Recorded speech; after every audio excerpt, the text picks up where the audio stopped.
How to change email address on EA account or Electronic Arts account. So all you have to do is to go to your desktop there and type on ea.com. Now there, it will look like this. Now there, it will look like this. Now here, you will see this black stripe here. Tap on here your profile icon there and tap on account settings.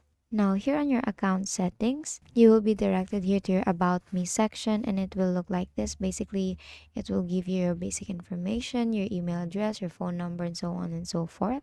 So I want you here to focus on your email address section here. And as you can see your email here. And then what I want you to do is beside that email address, you will see edit there.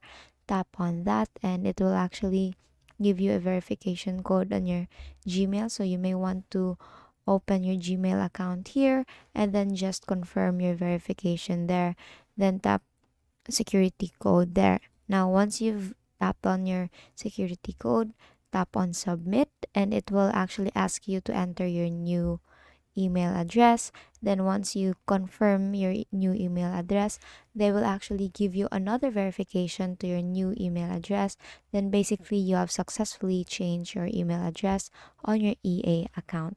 And basically that is how you change email address on EA account. And that is all for today. If this video helped you, please give us some thumbs up and subscribe to our YouTube channel for more tutorials. Thank you for watching.